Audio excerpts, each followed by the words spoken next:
अस्सलाम वालेकुम student, Syed Mazahir Abbas here. Hope so students आप सारे ठीक ठाक होंगे और अच्छा पढ़ रहे होंगे। बेटा आपको पता है हमने इस यूट्यूब की क्लास में 2 चैप्टर्स हमने एंड कर लिए हैं, ठीक है। और तीसरा जो हमने स्टार्ट किया है वो है चैप्टर 23 और उसका टाइटल है क्रोमोसोम्स एंड डीएनए। जो कल का लेक्चर था उसमें हमने देखा कि जो क्रोमोसोम्स होते हैं वो क्या चीज़ होती है, थ्रेड लाइक स्ट्रक्चर, और फिर ये सेल डिवीजन में अपीयर होते हैं, उससे पहले क्रोमेटन ही है, न्यूक्लियोप्लाज्म है, ये सारी चीज़ें हमने पढ़ी। फिर डीएनए क्या होता है, ये क्रोमोसोम का लफ्ज़ कहाँ से आया, फिर हमने क्रोमोसोमल थ्योरी ऑफ इनहेरिटेंस को देखा कि genes which are the unit of inheritance are located on the chromosomes, के यूनिट ऑफ इनहेरिटेंस जीन्स हैं, लेकिन जीन्स कहाँ पे मौजूद हैं, क्रोमोसोम के ऊपर मौजूद हैं। और फिर हमने उससे एक इवेलुएट किया कि chromosomes are the carrier of genes, कि जो जीन्स हैं वो यूनिट ऑफ इनहेरिटेंस ज़रूर हैं, लेकिन क्या है कि वो मौजूद कहाँ पे हैं या किस चीज़ का हिस्सा है, वो सेल के अंदर क्रोमोसोम का हिस्सा है, ठीक है। जो आज हम पढ़ने लगे हैं वो बहुत ही इंटरेस्टिंग टॉपिक है। हमें आज पता है कि जो हेरिडिटी मटेरियल है वो डीएनए है। हर चीज़ डीएनए पे जाके एंड होती है। फिंगर प्रिंटिंग हम करते हैं, हम किसी चीज़ की एज निकालने के लिए भी करते हैं, क्राइम रिपोर्टिंग में करते हैं, डीएनए को स्टडी करते हैं। तो डीएनए मतलब कल भी हमने बात की कि ये ऐसा नाम है जो कि बायो या मेडिकल के अलावा बहुत से लोग इसको जानते होते हैं। तो हमें कैसे पता है कि जो सारी इनहेरिटेंस है वो डीएनए से ही रिलेटेड है, ये हमें सीरीज ऑफ एक्सपेरिमेंट से पता चला है, ठीक है। तो हम वो एक्सपेरिमेंट स्टार्ट करने लगे हैं, वो देखेंगे जिसमें ये साबित हुआ कि हेरिडिटी मटेरियल डीएनए ही है। अच्छा, तो हमारा आज का जो टाइटल है बेटा वो है DNA as heredity material. DNA heredity material है, तो वो कैसे है। सबसे पहले एक थिंकिंग एक डेवलप करनी है आप में कि कल आपने बेटा क्रोमोसोमल थ्योरी ऑफ इनहेरिटेंस पढ़ी, ठीक है। उसमें आपने जीन्स का लफ्ज़ शुरू किया। तो क्रोमोसोमल थ्योरी होती है, ये कंफर्म हुई डिफरेंट साइंटिस्ट से 1910 में, ठीक है। 1909 में जीन का लफ्ज़ भी आ गया था।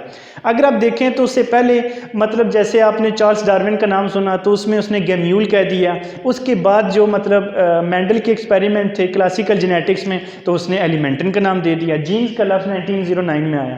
तो जीन और क्रोमोसोम ये तो हमें समझ में आ गए। डीएनए, अच्छा, फिर आपने क्रोमोसोम की कंपोजिशन देखी थी, अगर कल आपको याद हो। क्रोमोसोम हमने कहा था कि chromosome is composed of protein and the DNA. Protein का नाम आपने क्या बताया था, हिस्टोन, और डीएनए आपने बताया था कि 200 न्यूक्लियोटाइड का जो डीएनए होता है उसकी रैपिंग होती है 8 हिस्टोन के ऊपर, जिसको आपने न्यूक्लियोसोम भी कहा था।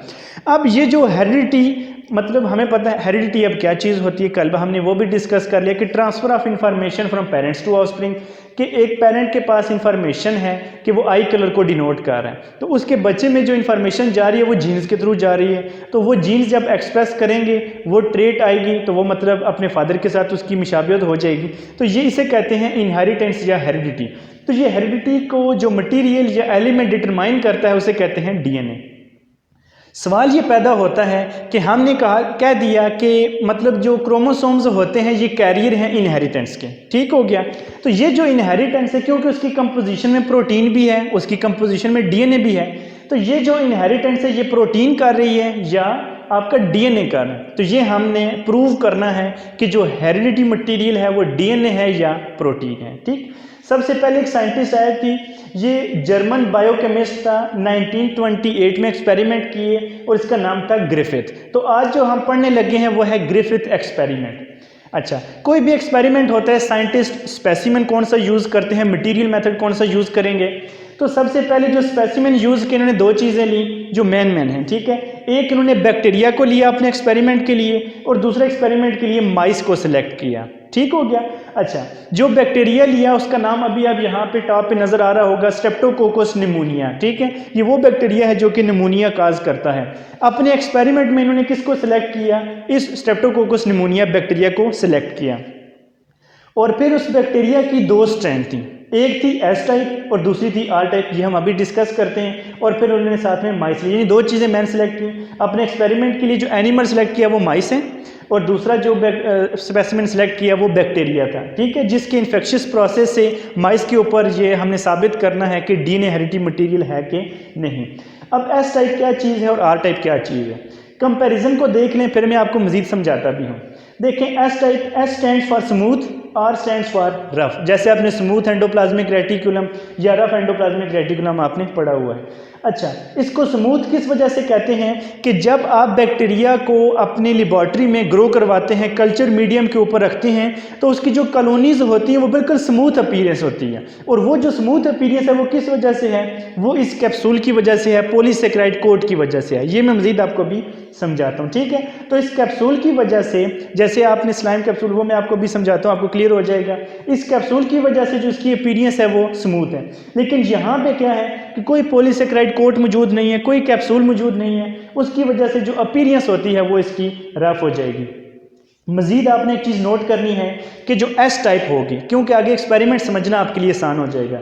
एस टाइप जो होती है इसको नाम दिया वायरोलेंट स्ट्रेन का, और जो आर टाइप होती है उसे नाम दिया ए वायरोलेंट फॉर्म का, जो ए वायरोलेंट स्ट्रेन का, ठीक। अच्छा, अब आप याद करें जब आपने बैक्टीरियोलॉजी या बैक्टीरिया को स्टडी किया था, ठीक, उसमें आपने structure and size of bacteria पढ़ा, जिसमें सबसे पहले आपने ग्लाइकोकैलिक्स पढ़ा था, ठीक हो गया, कि जो सबसे आउटर मोस्ट कवरिंग होती है वो ग्लाइकोकैलिक्स है, जिसमें आपने कैप्सूल और स्लाइम कैप्सूल, यहाँ पे बात हो रही है कैप्सूल की। स्लाइम कैप्सूल अगर आपको याद हो तो उसकी बिल्कुल वैक्सी सी लेदरी सी अपीयरेंस थी, जिसकी वजह से उसकी जो ओवरऑल अपीयरेंस होती है बैक्टीरिया की वो बिल्कुल स्मूथ होती है, ठीक है। तो इसकी वजह से कैप्सूल। अच्छा, जब आपने स्लाइम कैप्सूल को पढ़ा था, अगर आपको याद हो तो आपने दो मेन फंक्शन पढ़े थे कैप्सूल के। एक जो मेन फंक्शन था, आपने कहा था कि ये जो होस्ट सेल होता है उसके साथ एडहेरेंस करवाता है बैक्टीरियल सेल की, समझ में आ गई, means attachment to the host cell.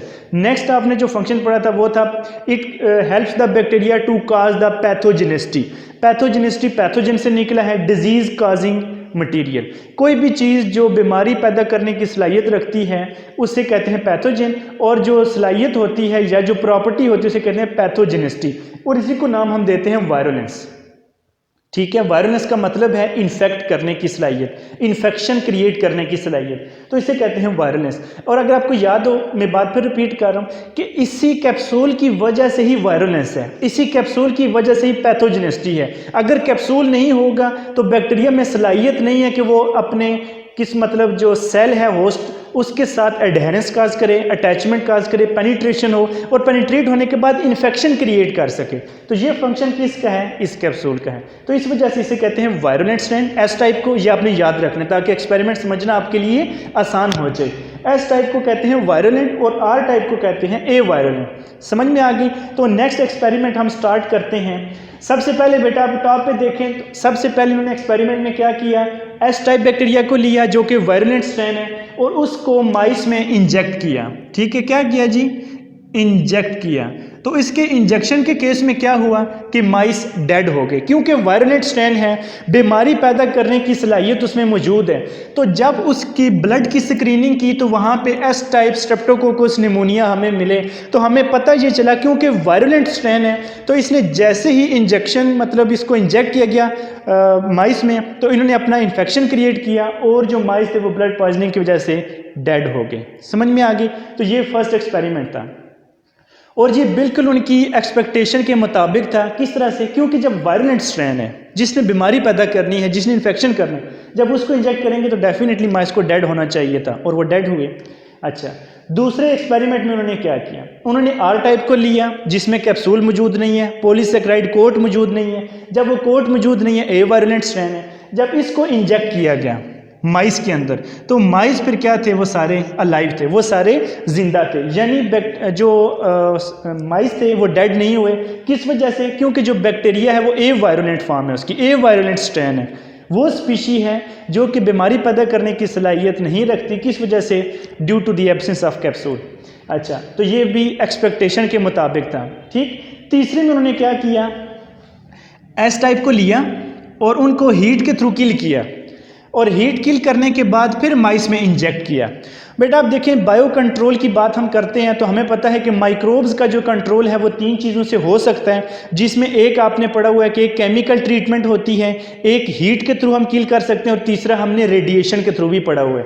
तो इन्होंने ट्रीटमेंट जो यूज़ की वो हीट के थ्रू किल किया और एस टाइप जो थे वो डेड हो गए। एस टाइप बैक्टीरिया डेड हो गए, यानी हीट के थ्रू उनको किल किया गया। और जब वो सोल्यूशन इंजेक्ट किया गया माइस में तो माइस सारे जिंदा थे। समझ में आ गई। और ये भी एक्सपेक्टेशन के मुताबिक है कि क्योंकि जब एस टाइप को आप डेड कर देंगे उसका इन्फेक्शियस प्रोसेस स्टॉप हो जाएगा, तो वो फिर माइस को इन्फेक्ट नहीं करेंगे और वो फिर माइस जो थे वो ज़िंदा रहने चाहिए, और वो ऐसा ही हुआ। चौथी चीज़ उन्होंने क्या की, एक सोल्यूशन को प्रिपेयर किया, और ये सोल्यूशन ही वो था जहाँ पे उन्होंने क्वेश्चन मार्क राइज किया। ठीक, क्वेश्चन मार्क क्या था, इसको पहले समझते हैं कि इन्होंने सोल्यूशन कौन सा प्रिपेयर किया। हीट किल्ड एस टाइप को लिया जो कि 3rd में यूज़ किया, और आर टाइप जो कि इन्होंने 2 में यूज़ किया। इन दोनों का एक ही सोल्यूशन तैयार किया और फिर उसका इंजेक्शन किया किस में, माइस के अंदर, और फिर जो माइस थे वो डेड हो गए। ये क्वेश्चन मार्क है कि जब हीट किल्ड एस टाइप है वो डेड होना चाहिए और आर टाइप है ए वायरुलेंट फॉर्म है, तो ये क्या हो कि मतलब जब इसका सोल्यूशन हमने बनाया तो फिर चूहे क्यों मरे, ये क्वेश्चन मार्क है। समझ में आ गई। और ये इनके एक्सपेक्टेशन के मुताबिक नहीं था। ये अगर इस पूरे को समराइज करें, समझ लें कि इस पूरे एक्सपेरिमेंट की समरी है कि फर्स्ट 3 जो एक्सपेरिमेंट हुए आपने देख लिए, एस टाइप को लिया, आर टाइप को लिया, फिर हीट किल्ड के, ये इनकी एक्सपेक्टेड रिजल्ट थे। ये रिजल्ट कौन से थे, जो कि वो एक्सपेक्ट कर रहे थे कि ऐसा ही होना चाहिए और वो ऐसा ही हुआ। लेकिन जो फोर्थ वन जो था वो अनएक्सपेक्टेड था कि ये ऐसा नहीं होना चाहिए था कि माइस यहाँ पे जिंदा रहने चाहिए थे लेकिन यहाँ पे डेड हो गए। ठीक, यहाँ तक इनकी बात इन्होंने कंक्लूड क्या किया, कंक्लूजन में उन्होंने एक नाम लिया ट्रांसफॉर्मेशन का।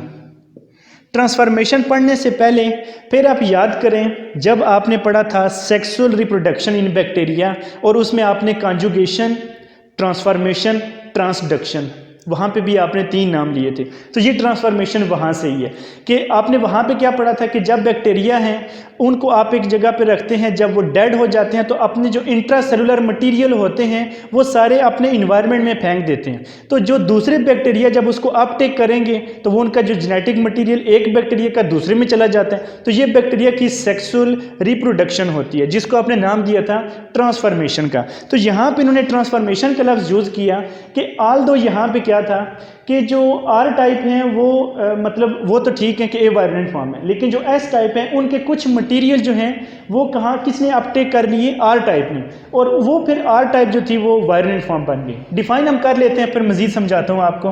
देखिए, transfer of genetic material, transformation क्या होती है, फ्रॉम वन सेल और ऑर्गेनिज्म टू अनदर, यानी एक सेल से दूसरे सेल में जेनेटिक मटेरियल का ट्रांसफ़र होना, और फिर उसकी कंडीशन है, डेफिनेशन कंप्लीट नहीं होती, and that alter the genetic makeup of the recipient cell, कि वो सेल जो कि रिसीव कर रहा है, ये बात बड़ी समझिएगा कि वो सेल जो कि रिसीव कर रहा है किसको, एक जेनेटिक मटेरियल को, तो उसका जो अपना जीनोम है वो मॉडिफाई हो चुका है। जैसे आपने अभी बायोटेक्नोलॉजी में जेनेटिकली मॉडिफाइड ऑर्गेनिज्म पढ़े थे, तो जब उसका जीनोम मॉडिफाई हो गया तो अब वो रिएक्ट भी मॉडिफाई करेगा। समझ में आ गई। तो यहाँ पे क्या चीज़ है, फिर देख लें कि एक सेल या ऑर्गेनिज्म से जेनेटिक मटेरियल जब दूसरे सेल में चला जाए और उसके नतीजे में क्या हो कि जो रिसिपिएंट सेल है उसका जेनेटिक मेकअप चेंज हो जाए। अल्टर का मतलब चेंज हो जाना, ठीक है, तो उसे हम क्या कहते हैं, ट्रांसफॉर्मेशन। अब ट्रांसफॉर्मेशन यहाँ पे कैसे हुई, देखें, मटीरियल है कोई भी जिसको हमने अभी तक डीएनए का नाम नहीं लिया, ठीक है, हम कहते हैं कोई भी मटीरियल है, और वो था एस टाइप, ठीक है, इसको हमने क्या किया हुआ है, किल किया हुआ है, ऐसा ही है ना।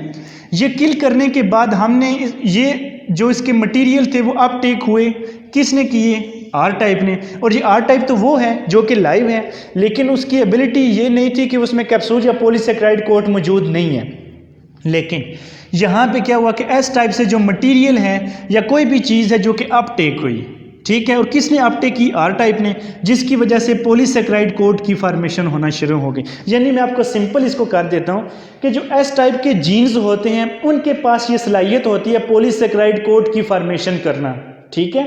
तो जब पॉलीसेकेराइड कोट की फॉर्मेशन करने वाले जीन आर टाइप ने जब उसको अपटेक कर लिया तो आर टाइप जो थे उनका जेनेटिक मेकअप चेंज हो गया, अल्टर हो गया, जैसे हमने कहा था। जब ये आर टाइप चेंज हो गए तो ये अब आर टाइप नहीं रहे, इसमें जीन्स वो आ चुके हैं जो कि एस टाइप के हैं, जिनमें सलाहियत है कि वो क्या कर सकते हैं, पॉलीसेकेराइड कोट की फॉर्मेशन कर सकते हैं। तो जब वो आर टाइप में हुए तो यहाँ पे क्या चीज़ हुई, मॉडिफिकेशन हो गई, और इसकी मॉडिफिकेशन के नतीजे में क्या हुआ, ट्रांसफॉर्मेशन हुई from R type to the S type. और फिर आर टाइप ने क्या किया, पॉलीसेकेराइड कोट बनाना शुरू किया, वहाँ पे कैप्सूल की फॉर्मेशन कर ली। जब कैप्सूल की फॉर्मेशन और फिर उसको जब मतलब इंजेक्ट किया गया माइस में, तो अब उन्होंने फिर डेथ काज कर दी। ये समझ में आ गई। इसे उन्होंने कहा ट्रांसफॉर्मेशन। बच्चे मैं पहले आपको कह रहा हूँ कि ये एक चीज़ मैंने साथ ही एक्स्ट्रा लिख दी है, लेकिन ये एक्सपेरिमेंट अगर एक्सक्लूड किया गया है तो ये बड़ी ज़्यादती की गई है, क्योंकि ये जो एक्सपेरिमेंट है ये इसी से कंटिन्यू किया गया और फिर हमें समझ में भी आ गया कि एक्चुअली डीएनए की फॉर्मेशन थी जिसने ये सारा काम किया। देखिए साइंटिस्ट थे 3, एवरी, मैक्लिओड, मैककार्टे। ये 3 साइंटिस्ट हैं जिन्होंने एक्सपेरिमेंट किया 1944 में। ये आपसे पूछा नहीं जाएगा, आपको अच्छा समझाने के लिए ये चीज़ यहाँ पे ऐड कर ली है। इन्होंने वो सोल्यूशन लिया जो कि उसने तैयार किया था। कौन से? जो आपने यहाँ पे लिखे हैं कि हीट किल्ड एस टाइप हैं और दूसरे आर टाइप लाइव। ठीक, इसका सोल्यूशन जो लिया उसको उन्होंने ट्रांसफॉर्मेशन प्रिंसिपल का नाम दे दिया। ठीक, और इस सोल्यूशन पे इन्होंने 3 एक्सपेरिमेंट किए। सबसे पहले इन्होंने क्या किया कि ये देखें हीट किल्ड एस टाइप और आर टाइप ये सोल्यूशन है। ठीक, ये सोल्यूशन की कंपोजिशन है। सबसे पहले उन्होंने प्रोटीएज डाले। प्रोटीएज आपको पता है प्रोटीन डाइजेस्टिंग एंजाइम, और ऑलमोस्ट जो 99.9% प्रोटीन थी उसको उन्होंने डिग्रेड करवाया। किससे? By the attachment of protease enzyme. जो प्रोटीएज एंजाइम यानी वहाँ से जो सोल्यूशन था या ट्रांसफॉर्मेशन प्रिंसिपल था वहाँ से सारी प्रोटीन रिमूव हो गई है, और उसके बाद जब माइस में इंजेक्ट किया तो माइस फिर भी डेड हुए। तो इसका मतलब ये समझ में आ गया कि जो इन्फेक्शन हो रहा है या जो किलिंग हो रही है या जो जेनेटिक मटेरियल के साथ ये जो इन्फेक्शियस प्रोसेस है ये प्रोटीन डिसाइड नहीं कर रही बल्कि कोई और मटेरियल है। सेकंड पे उन्होंने क्या किया? आरएनएजेस को डाला। आरएनएजेस एज द नेम इंडिकेट कि ये वो एंजाइम्स होते हैं जो कि आरएनए को डिग्रेड करते हैं। जब इन्होंने प्रोटीन को डिग्रेड किया फिर भी माइस डेड हुए। यहाँ पे जब आरएनएजेस को डिग्रेड किया और आरएनएजेस से आरएनए डिग्रेड किया फिर उसके बाद भी देखा तो माइस जो थे वो डेड हुए। तो इन्हें समझ में आ गई कि ये जो इन्फेक्शियस प्रोसेस है ना ये प्रोटीन की वजह से है ना ये आरएनए की वजह से है। लेकिन जब तीसरे पे उन्होंने डीएनएजेस डाले यानी वो एंजाइम जो कि डीएनए को डिग्रेड कर देते हैं, तो फिर जब डीएनए वहाँ से ख़त्म हुआ तो अब वहाँ पे क्या था कि जो माइस थे वो अलाइव थे। यानी इससे साबित क्या हुआ, यानी कोई भी आप एक एक्सपेरिमेंट करते हैं तो वहाँ से एक प्रूफ देते हैं। प्रूफ ये हमें मिला कि ना प्रोटीन ना आरएनए, एक्चुअल जो जेनेटिक इन्फॉर्मेशन थी वो डीएनए की फॉर्म में होती है जो कि एक्सप्रेस करके फिर अपना इन्फेक्शियस प्रोसेस को डिनोट करते। तो ये जो एक्स्ट्रा बताया है ये आपसे पूछा ना भी जाएगा लेकिन हमने इसको कंटिन्यू करके आपको समझाने के लिए ऐड किया।